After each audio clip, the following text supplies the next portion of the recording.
El Imperio Romano. El imperio se dividió en dos grandes etapas.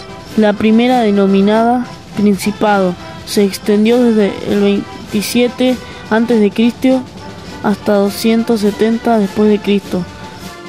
La segunda, llamada Dominado, comenzó en 270 y llegó hasta la caída de Roma en poder de los bárbaros en el año 476. El Principado fue establecido por Octavio, quien gobernó desde el 27 hasta el 14 a.C., época que se conoció con el nombre de Siglo de Augusto. Por un lado mantuvo la estructura política de la república y por otro concentró en su figura todo el poder político y religioso mediante la acumulación de cargos públicos. El imperio, que se dividió en 25 provincias, llegó a extenderse desde el Danubio y el Mar Negro hasta el desierto de Sahara y desde Éufrates hasta el Océano Atlántico. El Principado. Al morir Octavio, el primero de los Julios Claudios, lo sucedieron los emperadores Tiberio, Calígula, Claudio y Nerón. Bajo el gobierno de Tiberio, los romanos crucificaron a Jesucristo. Calígula, sobrino de Octavio, reinó entre 37 y 41 y se caracterizó por sus excentricidades. El despotismo de Nerón provocó una rebelión del ejército y la caída de la dinastía imperial. Vespasiano, jefe de la revuelta militar, fue proclamado emperador por el Senado. Con él se estableció la dinastía Flavia. Fue sucedido por sus hijos Tito y Domiciano, que gobernaron entre los años 70 y 96. Domiciano fue asesinado por sus guardias. Con el apoyo del Senado se impuso la dinastía de los Antoninos, quienes extendieron el territorio del imperio y se destacaron como estadistas. La era de los Antoninos, conocida como la Edad de Oro del Imperio Romano, fue la más importante en la historia del Principado.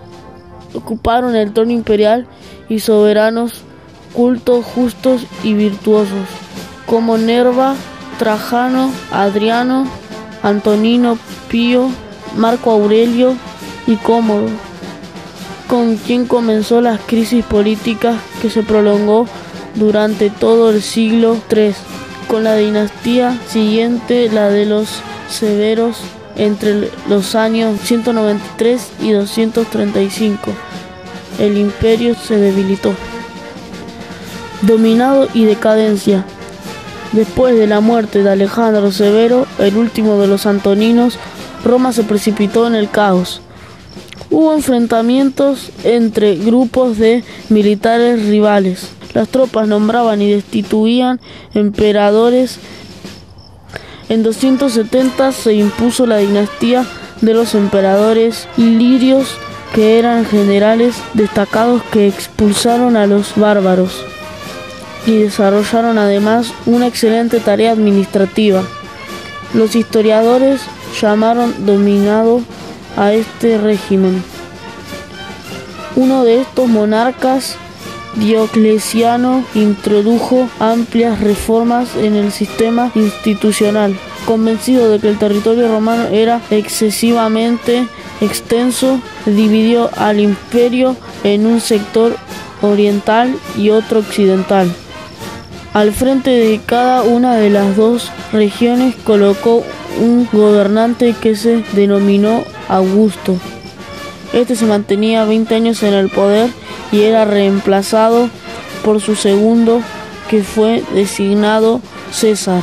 Cuando el César asumía la condición de Augusto, nombraba un lugarteniente que 20 años después pasaría a ser el nuevo Augusto. En 306 asumió el poder el emperador Constantino, que autorizó la religión cristiana y reunificó el imperio. Edificó sobre la antigua Bizancio una ciudad, Constantinopla, que fue el centro político y cultural. Teodosio convirtió el cristianismo en religión oficial del imperio. Tras su muerte, este quedó dividido entre sus hijos, el Imperio Romano de Oriente, con capital en Constantinopla, y el Imperio Romano de Occidente, cuyo centro fue Milán y más tarde Rávena. En 476, Rómulo Augustulo fue derrocado por un jefe bárbaro llamado Odoacro, quien se proclamó rey de Italia. Así culminó el Imperio Romano de Occidente. El Imperio Romano de Oriente mantuvo su situación floreciente hasta 1453, año en que cayó el poder de los turcos.